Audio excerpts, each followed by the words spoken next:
Yo, how's it going to do? I'm back in the video, and today I'm going to be talking about what is wrong with the Sacramento Kings and really the entire roster and just team all around, and as an organization, why they have been struggling so much for really the past few years, and more specifically this season.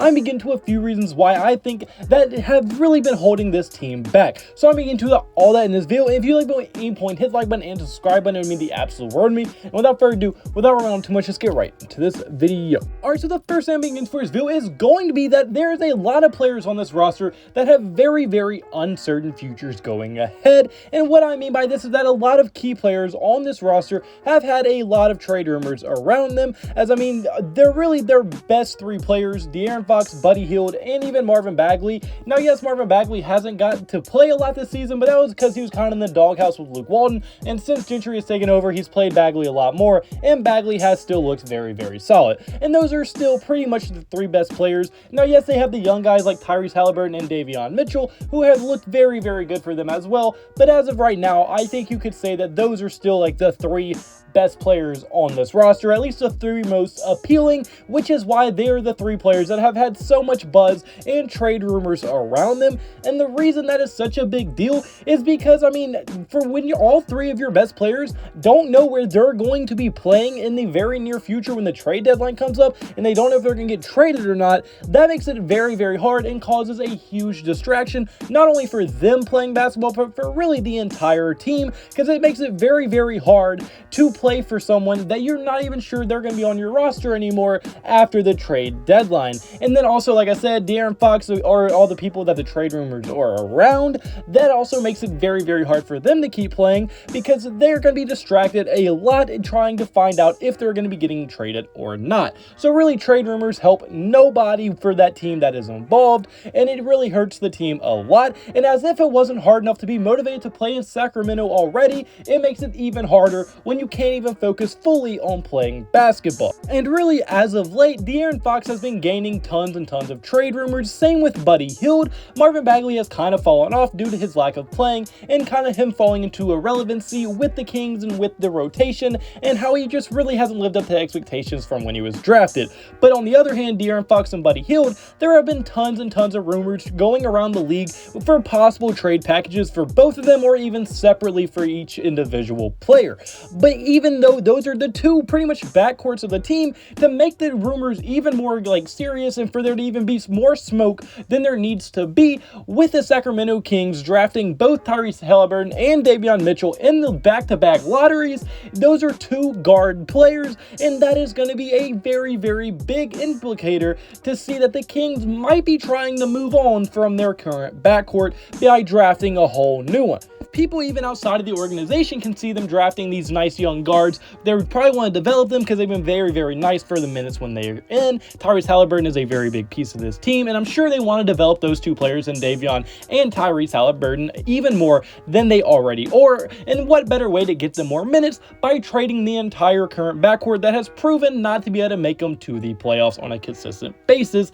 And if we can see that, I'm sure people like De'Aaron Fox and Buddy Hield can also see the writing on the wall, seeing that they're most likely on the trading block this season and will probably no longer be on this team going into at least the next NBA season, and maybe not even after this year's NBA trade deadline. And that, like I said earlier, can cause huge distractions and really hurt a player's motivation to want to play at a high level for that team, because they're not going to be able to see that season through with the team that they are currently on. So that huge distraction that they're currently having with some of their best players on the roster is probably a huge reason to why they are currently having one of the worst stretches of their entire season this year, losing 7 of their last 11 games and starting the season off 15-21, which is nowhere near, obviously, where they would want it to be when the season started. And now the second reason I want to get in first video is going to be that Luke Walton situation, the entire thing.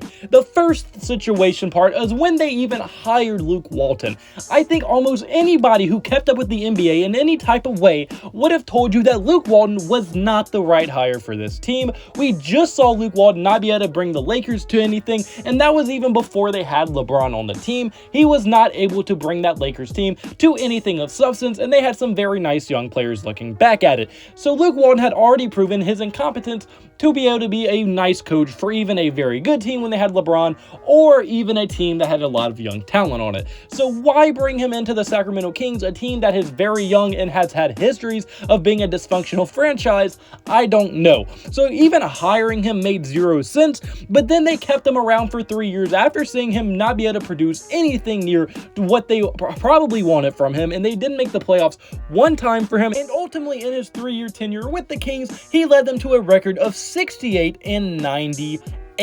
That is a very, very bad record, and he was pretty much having a losing record by 30 games. That is not an ideal record for any coach during a 3-year period of time in any way, and not only was his overall record bad, he was showing zero improvement for the team. The team was pretty much just as bad as it was then when he got there, so he really had no impact on whether the team won or lost games, and they were the same bottom feeder type team they were when he did get there. So that is why they ended up firing him after only 17 games into this season. But then that even adds even more to the situation, because if you were so dead set on firing him and you knew you wanted to fire him, obviously, because you only gave him 17 games, why not just fire him in the offseason this season or even next season and get the guy you want, opposed to now putting Alvin Gentry there? Now you have to make a decision. Do you want to keep Alvin Gentry there because he was a former head coach, which I also do not think would be the right answer, or do you want to go for the guy you want and get one in the offseason? Now, I don't think they should have fired him after 17 games in the season, because that makes zero sense to me.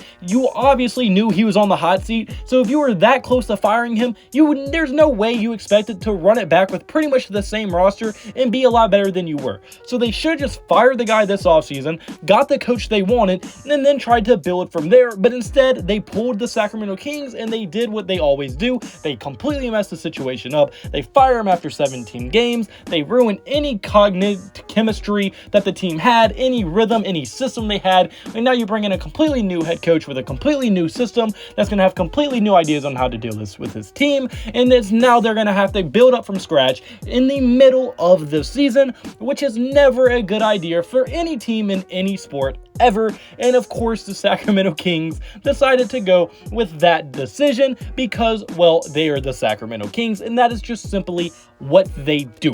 But that's pretty much the biggest two reasons why I think the Kings have really struggled this season, and pretty much, like I said, uncertain futures. Their star players really don't know if they're going to be with the team at the end of the season, or if they're going to be with the team in the long term, or they can get traded soon. They really have no clue, so that's a huge distraction for this team and everybody on the roster. And then obviously the whole head coach situation has really also messed up any type of rhythm or system this team did have going for it.